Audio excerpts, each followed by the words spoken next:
how would you describe civil society in Georgia right now, or the cultural scene? I think civil society in Georgia at the moment is super politicized because of the events that are taking place, also in connection with the Ukraine war. But we have also been affected a lot since collapse of the Soviet Union. I think this is also the process that most of the post-Soviet countries go through. And art scene is very active in this field. Because it is trying to fight for its freedom of expression, which is not always taken as granted, and it is not always granted. We also have a lot of cases when politicians are trying to put down the voices that are too critical or too independent. And I think this is why it is also very important to give these people voice and opportunity to express their ideas. You know, after the collapse of the Soviet Union, of course, this striving towards freedom is very, very strong. And primarily it is also associated with the West and the Western values, which have always been part of Georgian society.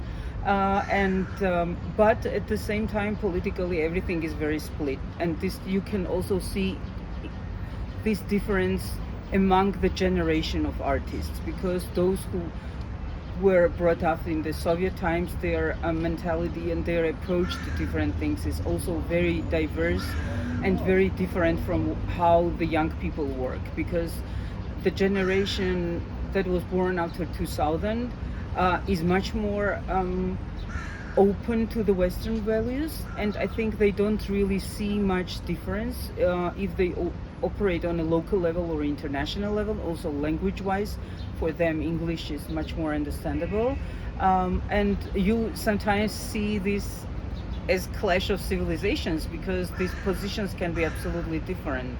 And I think that also makes it very interesting, because we see that there is this gap between the generations, and this gap needs to be filled because there is also the need for the dialogue, and this doesn't always work out so well. Younger people are less dependent on the government money, or they have less trust in the government money. That's why they are more vocal. Let's say they have nothing to lose because no one gives the money anyway. But the older generation, their understanding is that the government needs to feed them all the time. So that's why in some cases they are very conservative or very quiet, because this is also understandable. The Soviet history showed them that if you are very vocal about different things and critical, you can end up in jail or just be shot or just disappear. So I understand that also as well. And they can't really think of anything independent where they could get money for their work for different foundations. Very rare cases, I would say. And in these terms, the younger generation is more free. So they are very vocal. They go to demonstrations. They protest everything that jeopardizes their future as a Western country, I would say. Yes, they want to be a democratic society, and they want to be independent from any political issues, and they also think that this country or that country is not the savior, in terms that you don't really need to be focused on one of the country. While, for example, the younger generation, they feel more comfortable interacting with the Russian or Russian-speaking artists because of the language, but because of the context that they knew really well, and they still understand each other on a different level. So this is a difference. So maybe let's concentrate on the project that was realized quite recently. It was last year in 2022 in October and November. And the project was called Art in the City. We decided to do it in Gori, which is the birthplace of Stalin. And it is not only the birthplace of Stalin, but it also houses his museum, which maybe strangely enough for many, even in Georgia, is the highest income generating museum. Because there are every tourist who comes to Georgia, they mostly go there because it is also quite close to Tbilisi. It's just 1 hour's drive, so it's like a very easy day trip. In this city especially you can see the difference between the generations, because older generation who were brought up in the Soviet times, they still think that, maybe not so obviously, but if you go a little bit in deep with conversations with them, they still feel that Stalin was a historic figure who did a lot to create Soviet Union. And this is what on a certain level they are very proud of. Because their understanding is that who else will be born in Gori in the next century, who will like mark this place on the map.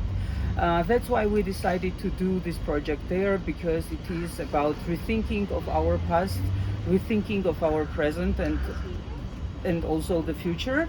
And we found a very interesting group of young people who are self-organized, the Young Photographers Club, and they had created a very good case of working with the municipality.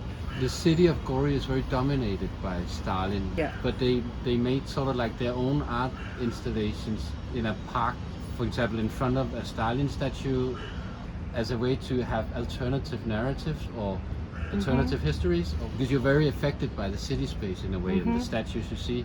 You are completely right.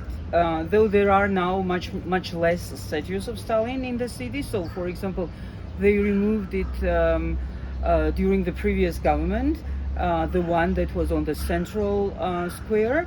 But it is also an interesting fact that they had to remove it at 3 o'clock at night, because the government was so afraid that people would protest and there would be like clashes or something, that they tried to do it less painful. They did it at night, and suddenly people woke up to a different reality where Stalin was gone. But somehow it is in their heads anyway. So one of the works, which was based on an artifact that is kept in the ethnographic museum, it had to be put on the pedestal of Stalin.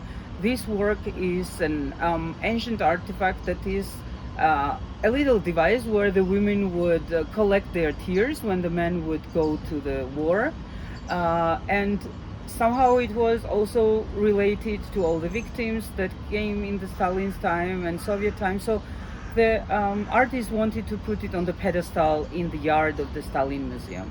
And it was not the government, but the locals who tried to prevent that, because they protested. They said this pedestal is free for the moment, but it doesn't mean that Stalin's statue won't come back. And that was their expectation. So they were kind of keeping this place safe for the past to come back. And so we had to put this sculpture next to it.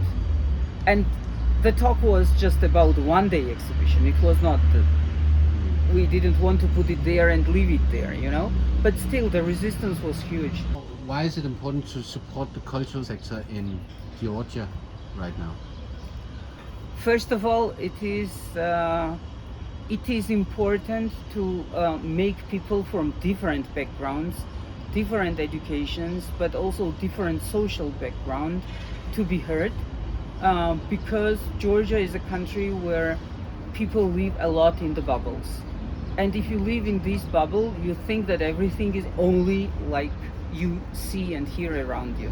And these cultural projects make people realize that there are also some other ones living very close to them, but that we never see. And they need to tell us something, and we also need to tell them something. This is one of the points. Another one is financial, because, as I said, the government doesn't really have a proper understanding of what contemporary art is. They just don't take it seriously. So if you are not an established artist, don't do it in a very classical way. So artist is, in most of the cases, still called a painter.